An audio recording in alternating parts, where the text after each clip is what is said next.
देश में कोरोना की तीसरी लहर आ चुकी है और हालात तेजी से बिगड़ रहे हैं। आज भारत में वो भी सिर्फ एक दिन में 58,097 नए केस आए, जिसमें 534 लोगों की मौत हुई है। आज के डेट में पूरे देश में 2,14,004 केस एक्टिव हैं, जिसमें से 2,135 कोरोना के नए वेरिएंट ओमिक्रॉन के हैं। बड़ी खबर ये कि देश में कोरोना का विस्फोट हुआ है। आज 58,097 मामले सामने आए हैं और कुछ दिन पहले की अगर हम बात करें, जब ओमिक्रॉन ने दस्तक नहीं दी थी, तब हालात ऐसे भी हो गए थे कि एक दिन में सिर्फ 5 से 6,000 केसेस आ रहे थे। धीरे धीरे कर मामले बढ़ते गए, ओमिक्रॉन ने दस्तक दी और उसके बाद लोगों की लापरवाही, रैलियां भी यहां नजर आई, बड़ी संख्या में लोग बिना मास्क के नजर आए और अब ये मामले बढ़कर 50,000 को क्रॉस कर गए हैं। 58,097 एक दिन में मामले सामने आए हैं। महाराष्ट्र में चल रही जो हाई लेवल मीटिंग थी, उप मुख्यमंत्री अजित पवार, स्वास्थ्य मंत्री के बीच बैठक में फैसला किया गया है कि मुंबई या महाराष्ट्र में लॉकडाउन नहीं लगाया जाएगा।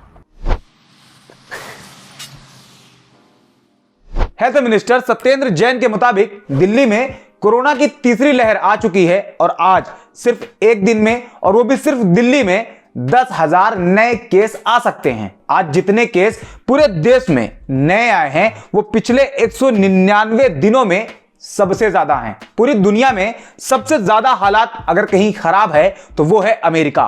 पिछले एक दिन में अमेरिका में सिर्फ एक दिन में 10,18,935 नए केस आए हैं। पिछले 14 दिन में अमेरिका में 50,41,935 नए केस आए, जिसमें 19,734 लोगों की मौत हुई। इसी तरह भारत में पिछले 14 दिन में 2,08,097 नए केस आए और 4,010 लोगों की मौत हुई है। कोरोना के नए वेरिएंट ओमिक्रॉन के आइडेंटिफाई होने के बाद इसे लेकर यह कहा जाने लगा था कि इसकी वजह से देश में या पूरी दुनिया में तीसरी लहर आ सकती है। वजह यह थी कि जब भी कोई वायरस में म्यूटेशन होता है तो उसमें कुछ बदलाव होते हैं। या तो वायरस हाईली स्प्रेडिंग वायरस बन जाता है या तो वो हाईली डेडली हो जाता है। लेकिन अक्सर यह भी देखा जाता है कि जब कोई वायरस हाईली स्प्रेडिंग होता है तो वो डेडली कम होता है, यानी वायरस के चपेट में ज्यादा से ज्यादा लोग आते हैं, लेकिन उस वायरस की वजह से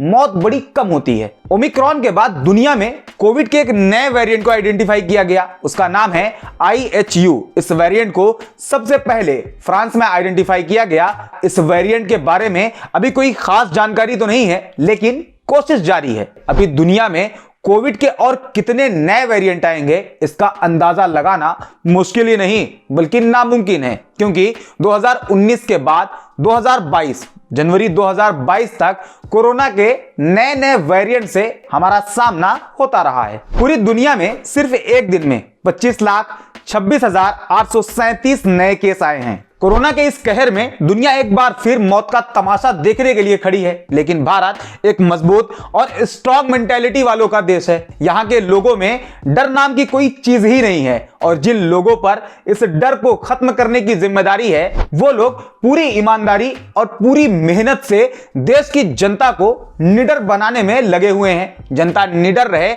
इसकी वजह से वो रैली पे रैली कर रहे हैं और उस रैली में हजारों की नहीं बल्कि लाखों की भीड़ जमा की जा रही है। शब्दों पर ध्यान देना, जमा नहीं हो रही है, बल्कि बस में भर भर के जबरदस्ती उन्हें ला करके एक साथ एक जगह लाखों लोगों को इकट्ठा करके उन्हें निडर बनाया जा रहा है। दिन खत्म होते ही शाम में या रात में बंद कमरे में बैठकर कोरोना के लिए फरमान सुनाए जाते हैं, कोरोना की गाइडलाइन बनाई जाती है और दिन वापस आते ही रैली पे रैलियां होती हैं और उन रैलियों में कोरोना काल की उपलब्धि बताई जाती है। और मजे की बात तो यह है कि पिछले साल अप्रैल मई में जो लोग ऑक्सीजन के लिए दर दर भटक रहे थे, उनके परिवार के लोग तड़प तड़प कर मर रहे थे, वही लोग नेताजी की रैली में खड़े होकर तालियां बजाते हैं। कोरोना की इस तीसरी लहर में आप स्कूल नहीं जा सकते हैं, आप शादियों में नहीं जा सकते हैं, अगर किसी की मौत हो जाती है